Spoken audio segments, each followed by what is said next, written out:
Alright guys, I am back with a whole lot of WWE reviews. Got a bunch of stuff here. And starting with the Raw after WrestleMania. Just going to do a quick recap of this show. I liked this show. I thought it was a fine Raw. But I feel like it didn't live up to the standards that have been set for the Raw after WrestleMania. This is a show everybody looks forward to. It's usually got a lot of cool surprises and stuff like that on it. And I felt like this one just kind of fell short of that standard that's been set now. But it was a fine Raw. Some of the best stuff on this show was the forming of Evolution. I know Evolution didn't officially form on this show, but seeing Orton, Batista, and Triple H working together, I thought that was really cool. Also, Fandango's peacock outfit was cool. So Paul Heyman comes out, and he cuts a great promo talking about how Brock Lesnar is the one, and everyone else is just a wannabe. And he says Vince McMahon actually left WrestleMania 30 to go to the hospital with The Undertaker because Undertaker collapsed 5 seconds after the match once he passed through the curtain. And he suffered a severe concussion, a fractured skull, almost broke his neck, and I thought that said a lot about Undertaker and Vince McMahon's relationship. I mean, Undertaker is a Vince McMahon guy. Of all the guys who have come through WWE and WWF, including guys like Stone Cold and Shawn Michaels, Taker is Vince's guy. And he's been there forever, and he's a WWE original character, so I thought that said a lot about their relationship. We get these promos, these vignettes for Adam Rose and Bo Dallas. Now, Adam Rose, I feel it's too early to tell. I really have no idea what the hell this is going to be. I don't know if this guy's going to come out and he's going to have like all these weird characters around him during his matches or his entrances. I don't know what to expect. I suppose it could work. He kind of reminds me of Russell Brand. I'm just going to wait and see what happens with this one. But yeah, the vignettes are pretty silly. And then you have Bo Dallas's vignettes, which are even worse, where he just says, BOlieve in yourself, or some shit like that. Now see, Bo Dallas already had a shot on television. I think it was last year he had a feud with Wade Barrett. And it was terrible. So hopefully he's improved, but I really do not care about Bo Dallas. Batista and Orton don't care about the tag titles. So they have a match against the Usos, and they just try to kill them. Batista powerbombs one of them onto the steps. RVD beats Sandow again. Bad News Barrett gets a great pop. He has a match against Rey Mysterio. The fans just boo the shit out of Rey. They loved Wade Barrett here, and Barrett goes over. It was awesome. Rusev debuts. He squashes Zack Ryder. His finisher is a camel clutch. It was short, and it's how you debut a monster. He just goes out there and kicks the shit out of the guy. Ultimate Warrior comes out. He does his speech, which was pretty creepy in hindsight, looking back. How he says, there comes a time every man's heart stops beating, he breathes his last breath, and his legacy continues through you. Kind of strange now that you think about it. But watching this, I thought Ultimate Warrior looked pretty bad out there. Even before I found out, because I actually watched this before I had found out Ultimate Warrior passed away. And he was walking to the ring, and it looked like he was having trouble walking, like he was on stilts or something. And then he got blown up getting into the ring, which I didn't really think that was a big deal because he was trying to shake the ropes and stuff. But just the way he was walking, he looked really bad. I mean, not like near death, but just he looked like he was having some health issues. I didn't think the guy was going to die like 24 hours later.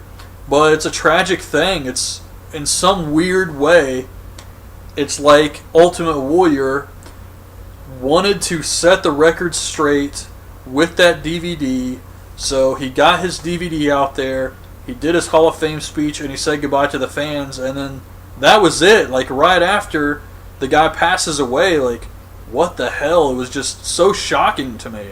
But the big tragedy here is that he had a family with 2 young children, so just horrible stuff, man. And the guy was young, so that sucked. And I mean, watching this, you never would have thought that you would be hearing this news the next day, but he gave a great speech, a great farewell speech to the fans about how his legacy will live on through them. AJ Lee is in the ring celebrating her whatever day as champion, and Paige comes out. She's a NXT girl. AJ slaps her, challenges her to a match for her title. Paige beats her by tripping her. It was weird. Paige is using this weird submission move now, which is kind of like the Black Widow. It would have been so much better if she beat her with that, but here she just tripped her. So it looked weak as hell. And this, it seems to be okay. At first I was thinking, what the hell are you doing with this girl? I mean, it's usually a bad idea to push someone this fast. And I don't know if it's because it's the Divas division and no one really cares, but the crowd seems to be behind Paige, and this does not seem to be an issue with anybody, including myself. I really don't care, so why not, right? Hogan comes out and presents Cesaro with the trophy. Zeb says that he took Cesaro to the next level, and Cesaro is a Zeb Coulter guy. What a coincidence that he would say that. So then Cesaro says, no, I'm a Paul Heyman guy. Heyman comes out. He says he's with Cesaro now. Cesaro is the king of swing.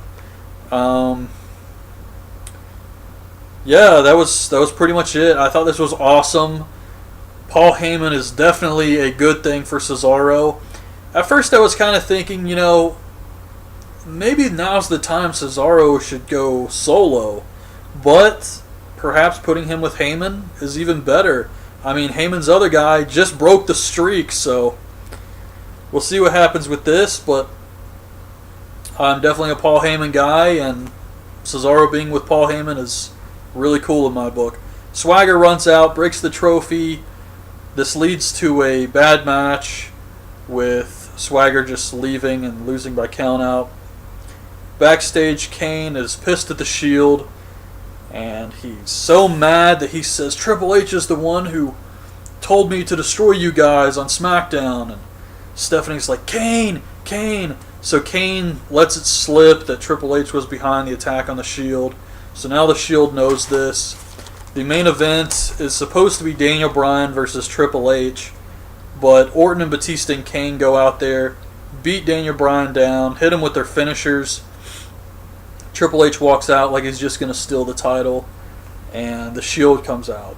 And they're wearing these new masks, which I like. I think it's a way to kind of freshen up the characters without changing them too much. Just something as simple as these masks. Plus they can sell this merchandise now. I mean, great idea here by WWE. So the Shield comes out, and they defend Daniel Bryan. Well, actually, they get on the apron, and then you got Orton, Batista, and Kane on the other side, and Triple H is in the middle like, no, this is not happening. He said that like 10 times. We do not need a war. Reigns spears Triple H. They all start fighting. Bryan hits Triple H with a flying knee, and that was it. They fight him off. Orton, Batista, Triple H, and Kane have to retreat. And that was the end of the show. It wasn't really bad or anything. I expected a little bit more from this one, but it was fine. So, on to Smackdown, the April 11th show. I'm just going to do some real quick highlights here. I can't think of anything that was very impressive on this show. Some more Cena Bray Wyatt promos. Cesaro versus Big Show. You had Heyman on commentary just yelling, he can't fight if he can't breathe, take his air. So they did some sleeper hold spots. teased Cesaro going for the swing, but Swagger runs out to stop it. I don't know if Cesaro can swing the Big Show, but if he can, I mean, he swung Khali. If he can swing the Big Show, it's better to do it on Raw, not SmackDown. So Swagger stops him. Match gets thrown out. Cesaro wins by disqualification. Then Big Show throws Swagger out of the ring, and Cesaro goes right back to attacking Big Show, and he does hit him with the neutralizer. So, Los Matadores, Rybaxel, very boring match. Rybaxel wins. RVD beats Sandow again. Hogan comes out. He poses with Daniel Bryan. They do the ear thing. Wade Barrett beats Kofi Kingston. Santino versus Fandango. My God, how many times are they going to show this freaking match? Not only that, but they do it again on the next Raw, this week's Raw, and then on SmackDown. Why? So it's Santino versus Fandango. Fandango is with Layla now. I'm glad Layla's back on television, even if it's as Fandango's valet in a sense, or his girlfriend, or whatever it's supposed to be. But Fandango and Summer Rae broke up on Twitter. That's the storyline. Then the main event is the Usos and Daniel Bryan versus Kane, Orton, and Batista. The match breaks down, ref rings the bell. Orton, Batista, and Kane are trying to kill these guys. Kane goes to chokeslam Daniel Bryan through the table. Shield comes out again, saves Daniel Bryan, and Orton and Batista run away. Bryan hits the flying knee on Kane, and the Shield triple powerbomb him. So that was SmackDown. Felt like that was a pretty average show there. So moving on to this week's Raw. This was the Ultimate Warrior tribute show. Throughout the night, they showed moments from Ultimate Warrior's career, winning the Intercontinental title, WrestleMania 6, steel cage match with Rick Rude. They showed a great video package for the Ultimate Warrior.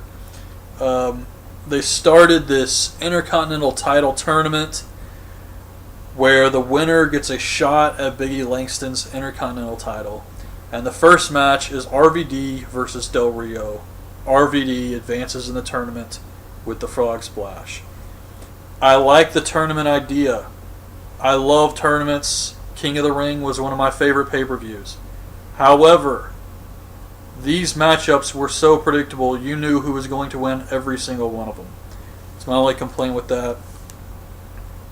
Triple H wants Orton and Batista to work with him to stop the Shield. He says if we work together, no one can stop us, not even the Shield. And they say they don't want to. They want to do their own thing. Rhodes Brothers versus Rybaxel. Ryback hits a clothesline on Cody and gets the win. Rybaxel actually goes over here. Paige versus Alicia Fox. I thought this was a pretty good match. Paige wins with that weird submission move, which the crowd popped for. Usos versus Orton and Batista. The Shield come out and attack Orton. Then they Superman punch Batista. They're forced to retreat. So of course you know this is going to make them want to align themselves with Triple H. Cesaro versus Mark Henry. This wasn't anything special at all. Cesaro does hit Henry with a neutralizer, gets the win, advances in the tournament, and that's very impressive. I think he's actually hit Mark Henry with that before. So Cesaro's in the tournament. Rusev versus Xavier Woods. Rusev crushes Woods. He gets him in the camel clutch, refuses to break the hold. Truth runs in and attacks him, and Rusev crushes him too, kicks his head off. Swagger versus Sheamus. This match I didn't really care about. I didn't think it was very good. Sheamus wins with a brogue kick, advances. Like I said, very predictable. Sandow cuts a promo. He's talking about how he deserves respect. I don't know what he was actually wanting, but he deserves it. Big Show comes out, and Damian Sandow pokes Big Show. Big Show actually never interrupts him except for his entrance. He lets Sandow talk, and then when Sandow pokes him, Big Show knocks him out. Just a way to further humiliate Sandow, I guess. I don't know. What was the point of this? Bray Wyatt cuts a promo on Cena, calls him out. Cena comes out, makes fun of him. Makes fun of them all. He says that if he could take the Wyatt family out and get them drunk, they'd probably be the life of the party. He said Rowan would probably tell a lot of jokes, and Harper, I don't know what Harper would do, I can't remember. And he says Bray Wyatt would be a ladies' man because he wears white pants, these fancy Hawaiian shirts, and his Michael Jackson leather glove. Just brutally makes fun of these guys. And then he wants a cage match at Extreme Rules. It's funny because after he says that he can get serious, because Bray Wyatt's like, you can't get serious for anything. And Cena's like, oh, I can get serious. And then after he says that, he makes another joke about how Bray Wyatt is not the eater of worlds, but the eater of the world's largest Cinnabon or something like that. Fandango and Layla versus Santino and Emma. Emma gets distracted by Fandango and Layla trips her for the win. What was funny about this match is Layla, she comes out, she's Fandango's dance partner now. So she wears one of those fancy outfits. And she actually wrestled with this long white puffy tail. I couldn't believe she wrestled with that thing. She looked like a albino squirrel. Stephanie gives Kane a pep talk, tells him he needs to become the monster again. Kane takes the mask out of the glass box. It's Wade Barrett versus Dolph Ziggler. This was a good match. These guys hit each other with everything.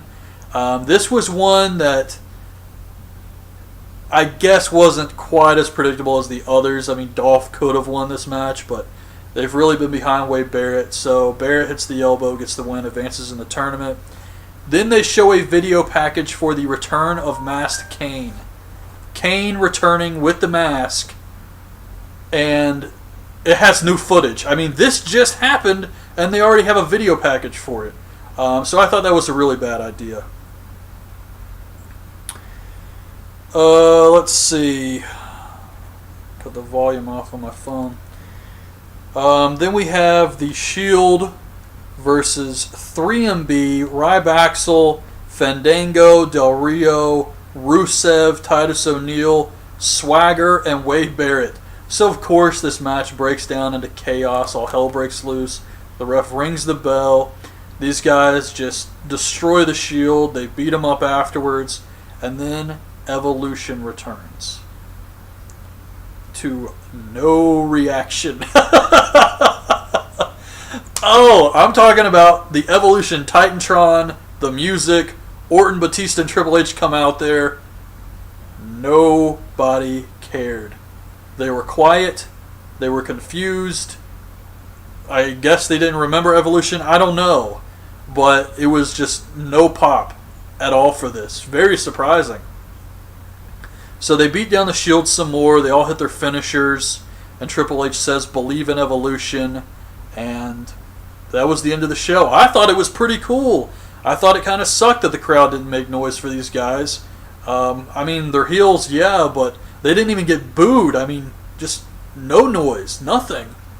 But yeah, seeing Evolution come back is awesome. I really like it. So, as far as the show is concerned, I thought it was...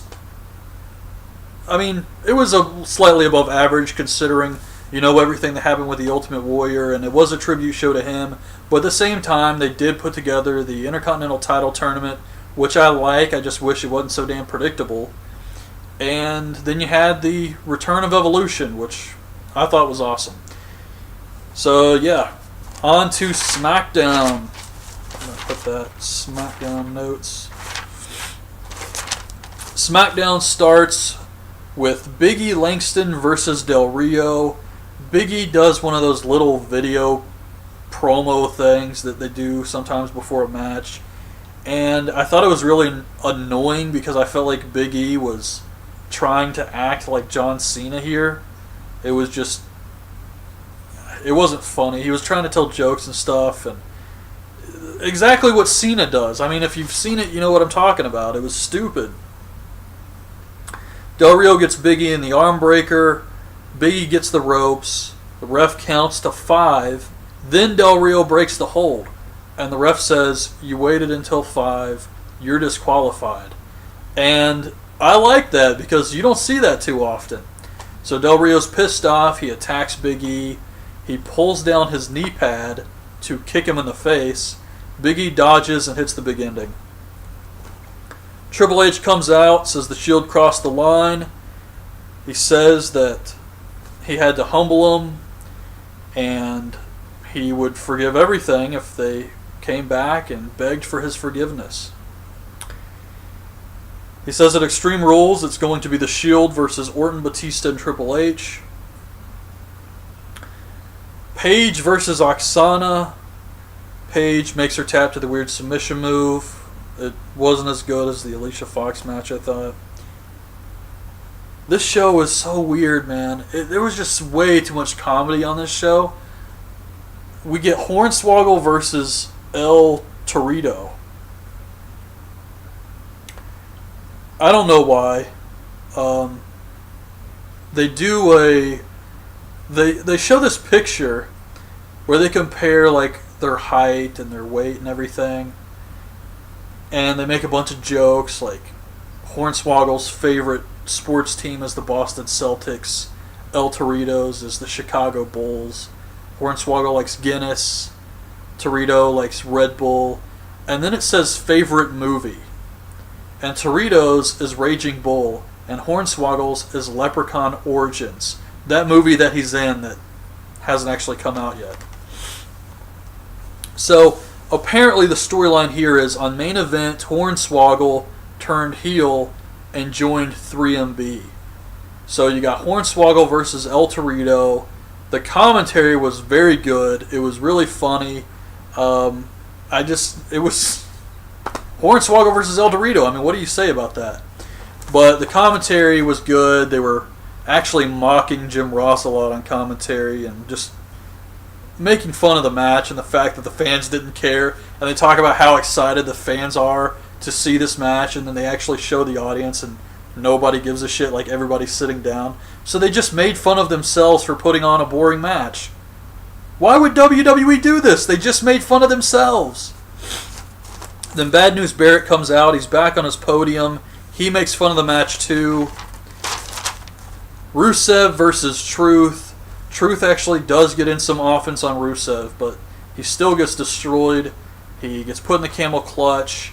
Then Xavier Woods runs in to try to break up the hold, and he gets crushed again too. Fandango versus Santino. Layla steals the Cobra again here, and Emma runs over and pushes her down. It looked like she might have actually gotten hurt here, but Santino sunset flips Fandango, gets the win. This was just another comedy match. Afterwards, Santino high fives Emma with the Cobra, and this like poisons her arm, so her arm's like paralyzed, and she has to like do this thing, and just too much, especially after that freaking, little people match. Sheamus versus Batista.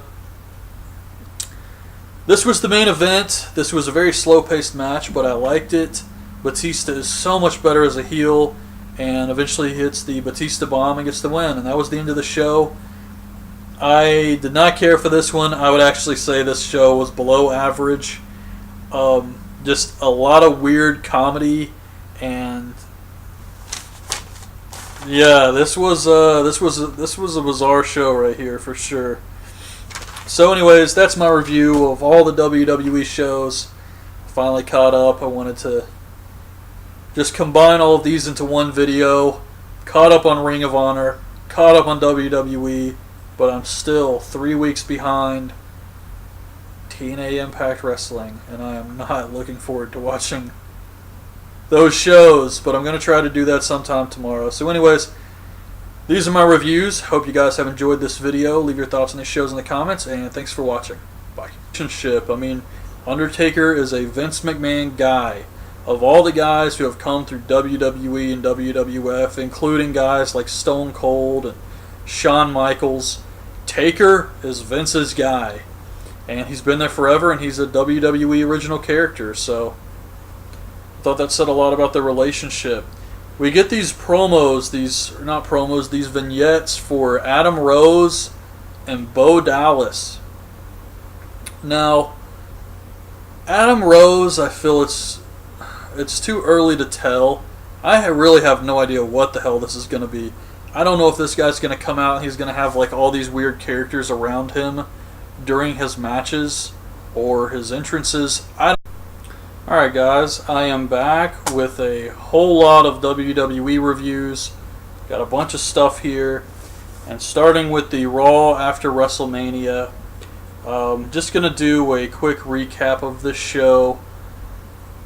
I liked this show. I thought it was a fine Raw. But I feel like it didn't live up to the standards that have been set for the Raw after WrestleMania. This is a show everybody looks forward to. It's usually got a lot of cool surprises and stuff like that on it. And I felt like this one just kind of fell short of that standard that's been set now. But it was a fine Raw. Some of the best stuff on this show. I don't know what to expect. I suppose it could work. He kind of reminds me of Russell Brand. I'm just going to wait and see what happens with this one. But yeah, the vignettes are pretty silly. And then you have Bo Dallas's vignettes, which are even worse, where he just says, "BOlieve in yourself," or some shit like that. Now see, Bo Dallas already had a shot on television. I think it was last year he had a feud with Wade Barrett. And it was terrible.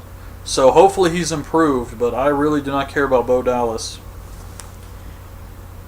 Batista and Orton don't care about the tag titles. So they have a match against the Usos and they just try to kill them. Batista powerbombs one of them onto the steps. RVD beats Sandow again. Bad News Barrett gets a great pop. He has a match against Rey Mysterio. The fans just boo the shit out of Rey. They loved Wade Barrett here, and Barrett goes over. It was awesome. Rusev debuts. He squashes Zack Ryder. His finisher is a camel clutch. It was short, and it's how you debut a monster. He just goes out there and kicks the shit out of the guy.